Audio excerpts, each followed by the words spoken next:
मदद करने के लिए बात कर रहे हैं, जो लोग मुझ तक पहुंचने की बात कर रहे हैं, जो मुझ तक मदद पहुंचाने की बात कर रहे हैं, फाइनेंशियली मतलब मेंटली या फिर कोई भी हेल्प मुझ तक जो पहुंचाना चाहते हैं या चाहते थे या चाहेंगे, उन सब से रिक्वेस्ट है कि पहले आप रागिनी यादव को मदद कीजिए। अगर आप लोग उसको मदद करोगे तो मैं समझ जाऊंगी मेरी मदद हो गई। मैं तो खुद इस सिस्टम का भाग हूँ, मैं खुद एक पुलिस डिपार्टमेंट में एक LR ऑफिसर हूँ, मैं इस काबिल हूँ कि मैं खुद अपनी फाइट लड़ सकती हूँ। मैं ये तो नहीं कहूँगी आपकी ज़रूरत नहीं है, पर मैं ये कह सकती हूँ कि मैं खुद कानून की रखवाली हूँ या फिर मेरा फ़र्ज़ है कानून का जो है वो कानून कायदे का पालन करवाना। तो अगर मैं लोगों को मदद कर सकती हूँ तो मैं खुद की मदद कर सकती हूँ, इतनी काबिल हूँ। लेकिन जो रागिनी यादव है, मैं चाहती हूँ कि आप सब लोग उनको हेल्प करें। मैं चाहती हूँ कि आप उनको हेल्प करें। आप जो भी मुझे मदद करना चाहते थे, आप लोग अगर उनको मदद कर देंगे तो मैं समझूंगी कि यस, आप लोगों ने मेरी मदद कर दी है। अब ज़्यादा तो मैं आपको क्या कहूँ, मैं ये कह सकती हूँ कि उस दिन मेरे साथ जो घटना घटी थी, उस टाइम ही मैं ये प्रॉब्लम की सॉल्यूशन निकाल सकती थी। मेरे साथ जो हुआ उस दिन, वो तो सिर्फ 6 या 7 बंदे थे, 6 बंदे थे, वो तो सिर्फ 6-7 थे और 2 एक्स्ट्रा भी और देखने वाले आ गए थे। कुल मिला के 6-7 बंदे वहाँ पे थे। वो तो 6-7 ही थे। अगर वहाँ पे 60-70 या 80 बंदे होते ना, तो भी मैं उनकी हड्डी पसली तोड़ सकती थी। अकेले में इतनी हिम्मत है। हम हमारे पुलिस डिपार्टमेंट में NCC में जो मैंने 4 साल बिताए, वो मैंने ऐसे ही नहीं बिताए। मुझ में इतनी हिम्मत है कि मैं अकेली 70 से 80 लोगों का सामना कर सकती हूँ। हम लोगों ने 8 महीने दिन रात जो मेहनत करी है, वो ऐसे ही नहीं करी है। सुबह मैंने PTC जूनागढ़ से ट्रेनिंग ली है। जो लोग जानते हैं उनको पता ही होगा, जो नहीं जानते उनको बता दूं कि PTC जूनागढ़ जो पुलिस ट्रेनिंग कॉलेज है, वहाँ पे हम लोगों को एक से बढ़कर एक ADI मतलब ADI से हम लोगों को ये सेल्फ डिफेंस का शिक्षण मिला है। और उन लोगों ने हम लोगों को इतना तैयार करके बाहर निकाला है कि मैं अकेली नहीं, वहाँ पे 1700 बंदियाँ ट्रेनिंग में थी। वो एक बंदी में इतनी पावर है कि वो अकेली इतने सारे लोगों को फाइट कर सकती है। ये तो सिस्टम है जो हम लोग को मजबूर कर रहा है शांति से बैठने के लिए। मैं ये आज खुल के कह सकती हूँ कि उस दिन मैंने यूनिफॉर्म पहन रखी थी और मैं मजबूर थी कि मैं कुछ ना कर पाई। लोग जो हैं वो ये कह रहे हैं कि इस बंदी ने गालियां दी, ये दी, वो दी। आप लोगों के सामने पहले भी कहा, अगेन आई रिपीट, कि सिर्फ गालियों वाली बात ही बात है। और वो गालियों वाली बात भी मेरी ऑडियो जो है मेरी फ्रेंड ने बाहर निकाली। मुझे अभी राइट नाउ तक मतलब भरोसा है कि आप लोगों ने वो ऑडियो भी ठीक से नहीं सुना होगा कि मैं क्यों गालियां दे रही हूँ। अगर आपने ठीक से वो ऑडियो सुना होता तो ये क्वेश्चन नहीं आता, ये फिर जो हेल्थ मिनिस्टर साहब है वो ये क्वेश्चन नहीं कर रहे होते कि इस लड़की ने जो है क्या नाम है अभद्र व्यवहार किया, गालियां दी, सुन नहीं सकते ऐसी गालियां दी। सर हेल्थ मिनिस्टर साहब, आप ठीक से वो ऑडियो सुन लीजिएगा एक बार, तब आपको पता चलेगा कि आपके नवाबजादे ने मुझे क्या बोला है। उसने मुझे शराब पिलाने की बात करी, उसको ऑडियो को फिर से सुनिए आप ध्यान से, तब आपको पता चलेगा कि उसने मुझे ये कहा है कि इसको जो है एक पैग पिला दिया जाए, ठीक है। तो मैं कितना से मतलब हद होती है। मैं 1 घंटे से आपकी औलादों के साथ भेजामारी कर रही थी, 1 घंटे से आपके बेटे के लफंगे दोस्तों के साथ भेजामारी कर रही थी।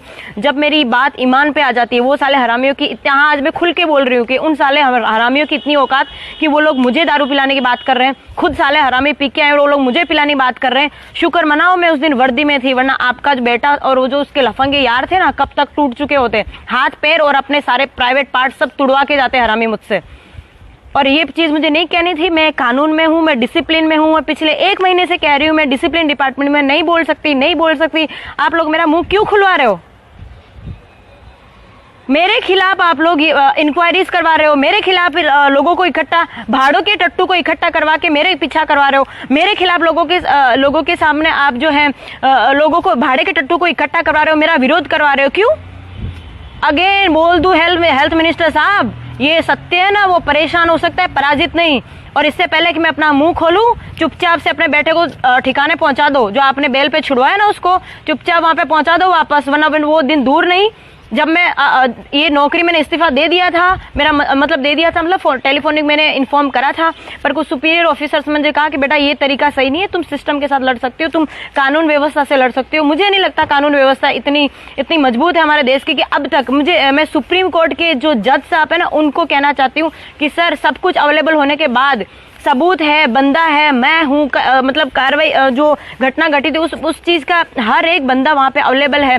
किसी का मर्डर नहीं हुआ है, कोई गायब नहीं है, कोई गुम नहीं है, फिर भी मुझे न्याय मिलने में इतना टाइम क्यों लग रहा है? क्यों हमारे भारत देश की कानून व्यवस्था इतनी कमजोर क्यों है? क्यों किसी भी बंदे को या बंदी को जो है अपनी कंप्लेंट दर्ज करवाने के बाद चप्पल घिस जाए तब तक धक्के खाने पड़ते हैं? क्यों हमारे भारत सिस्टम का जो कानून व्यवस्था वो इतना कमजोर क्यों है कि बंदा जो है मतलब आज अगर कंप्लेंट करता है, आज अगर किसी लड़की के साथ बलात्कार हुआ है, वो अगर जाके वहां पे कंप्लेंट करती है तो जब तक उसका रिजल्ट आता है तब तक वो बंदा मर चुका होता है। मुझे समझ नहीं आ रहा है कि आप लोग जो इतनी बड़ी बड़ी बात कर रहे हैं कि हमारी कानून व्यवस्था, ये अभी भी मुझे अपनी कानून व्यवस्था पे भरोसा है। मैं कानून की खुद एक रखवाली हूँ और मैं चाहती हूँ कि आप भारत देश का सिस्टम, जो भी सुपीरियर ऑफिसर सुन रहे हैं उन लोग को बता दूं कि हमारे भारत देश का जो सिस्टम सोया हुआ है उनको जगा दो। जो 11 बजे ऑफिस जाते हैं और 12 बजे कोर्ट में, 11 बजे कोर्ट में पहुंचते हैं ना, उन लोग को बताओ कि हम लोग भारत देश में रहते हैं, हमारी सुबह सुबह 4 बजे होनी चाहिए। ये कोई फॉरेन कंट्रीज नहीं है जो आप लोग 10 बजे तक सोते रहते हो। आप लोग सो, मुझे उससे भी मतलब नहीं है, 12 बजे तक सो, पूरे दिन सो, आपकी लाइफ है। लेकिन मेरे साथ जो हो रहा है, मेरे जैसी हजारों लड़कियों के साथ जो देश में हो रहा है, वो होना बंद नहीं होगा तो मैं छोड़ दूंगी ये नौकरी और उतर जाऊंगी बगावत पे। जिसमें हिम्मत हो रोक लेना मुझे। अभी भी रिक्वेस्ट कर रही हूँ, हाथ जोड़ के रिक्वेस्ट कर रही हूँ हमारी कानून व्यवस्था पे, हमारे सुपीरियर ऑफिसर से, होम मिनिस्टर साहब से, डिफेंस मिनिस्टर साहब से कि सर आप क्या कर रहे हैं? हमारे भारत देश की लड़कियां सुरक्षित नहीं, हमारे भारत देश की बेटियां सुरक्षित नहीं, आप क्या रहे हैं सर? नरेंद्र मोदी सर, माननीय श्री नरेंद्र मोदी साहब से मैं ये कहना चाहती हूँ कि मेरा ऐसा माना कि सुपीरियर पावर आपके पास है सर। आप जो है वो मंदिर बनवा रहे हैं सर, बहुत बड़ी बात है। मैं बहुत खुश हुई इस चीज को लेके कि जो लोग ऐसा कह रहे थे मंदिर बनेगा तो ये होगा वो होगा, उन सारे कमीनों की आपने आवाज बंद करके आज आपने मंदिर बनवा दिया। तो आप अगर ये कर सकते हो तो मेरा मानना है कि आपके लिए बहुत छोटी सी बात होगी हमारे भारत देश की जो बेटियां उनकी सुरक्षा करना। सॉरी सर अगर ज्यादा कुछ बोल रही हूँ, अगर मेरे बोलने में अगर आप लोग को लगता है कि मैं अपने दायरे से बाहर जा रही हूँ तो माफ कीजिए सर, लेकिन मैं मजबूर हो गई हूँ। एक रागिनी, आज सुबह ही मैंने देखा एक रागिनी यादव नाम की जो घायल शेरनी है, बंदी या लड़की नहीं कहूंगी, घायल शेरनी या फिर हमारे देश की बेटी पिछले 3 साल से इस सिस्टम के साथ फाइट कर रही है। इस सिस्टम से परेशान हो गए कुछ खाकी वाले हैं जो उसने ऐसा कुछ उसे गालियां दी जा रही है, उसे गंदी गंदी गालियां दी जा रही है, कुछ हजारों बार गालियां दी जा रही है। कहाँ गए ये लोग? ये जो यूपी बिहार और एमपी के जो मुझे यादव जो हैं वो मुझे सपोर्ट करने की बात कर रहे हैं। सर आप मुझे बाद में सपोर्ट कीजिएगा, पहले आपके घर में जो आग लगी है, आपके घर में जो अंधेरा है या फिर आपके आंगन में आपके पैरों में जो अंधेरा है ना, उसमें आप ध्यान दीजिए। पहले आपके घर की बेटियां सुरक्षित नहीं है, आपके राज्य की बेटी सुरक्षित नहीं है और आप मुझ तक गुजरात तक पहुंच रहे हैं मदद करने के लिए। पहले आप सबसे हाथ जोड़ के रिक्वेस्ट है कि पहले आप अपने पैरों में जलती आग देखिए, गांव में जलती आग बाद में देखिए। आप गुजरात तक पहुंच रहे हैं मुझे मेरी मदद करने के लिए, पहले आप अपने राज्य का और अपना देश का, अपने राज्य का और अपने जिले का तो देखिए पहले। ठीक है, कोई बात नहीं, आप लोग मेरी मदद के लिए आ रहे हैं, आप सबका धन्यवाद है कि आप मेरी मदद के लिए आ रहे हैं। पर मैं आपको कहना चाहती हूँ कि मैं तो इस काबिल हूँ कि मैं अपने आप की मदद कर लूंगी, लेकिन वो बेटी भी इस काबिल है। वो अकेली शेरनी पिछले 3 साल से उन हरामियों के साथ लड़ाई कर रही है, वो उसे गालियां दे रहे, गंदी गंदी गालियां दे रहे, फिर भी उस सिस्टम के साथ, लोगों के साथ फाइट कर। कुछ पुलिस वाले गद्दार, यस आज मैं कहना चाहती हूँ, कुछ पुलिस वाले गद्दार जो नौकरी और खाते सरकार के हैं और गुलामी करते हैं इन भ्रष्ट नेताओं की। सभी नेताओं को मैं ऐसा नहीं कहती, लेकिन जो भ्रष्ट नेता है ना, उन लोगों की गुलामी करते हैं। शर्म करो, आप लोग ऐसे खाते हो सरकार की और बजाते हो इन लोग की। ये लोग राजनेता वगैरह जो भी कुछ है ना, वो देश के सेवक हैं। पहले जनता है, सर्वोपरि जनता है। जनता पहले है, उसके बाद में सिस्टम है, उसके बाद में सब लोग है। सिस्टम है ना, वो लोगों के लिए, लोग नहीं है सिस्टम के लिए। तो आप सब लोगों से हाथ जोड़ के रिक्वेस्ट है कि रागिनी यादव है, वो यादव है इसलिए नहीं, पर वो भारत देश की बेटी है, अकेली लड़ रही है। आप लोग उसकी मदद ना कर सकते तो कोई बात नहीं, कम से कम उसके रास्ते में जो पत्थर बिछा रहे हो वो ना करो। और ये जो ऑफिसर्स उसके खिलाफ जो कंप्लेन दर्ज कर रहे हैं, उसे जेल में डालने की बात कर रहे हैं, उसे धमका रहे हैं, उसको मर्डर करने की बात कर रहे हैं, रेप करने की बात कर रहे हैं, सालों कमीनों हरामियों, तुम लोगों की इतनी हिम्मत जो भारत देश की बेटी के साथ में ऐसा व्यवहार कर सकते हो। वो दिन दूर नहीं जब मैं और मेरी जैसी हजारों लड़कियां बाहर आएंगी तो तुम लोगों की हड्डी पसलियां एक कर देंगी। समझ में आ रहा है आप लोगों को मैं क्या कह रही हूँ? इससे पहले कि मैं अपना आपा खो बैठूं, मैं अपने शब्दों पे अभी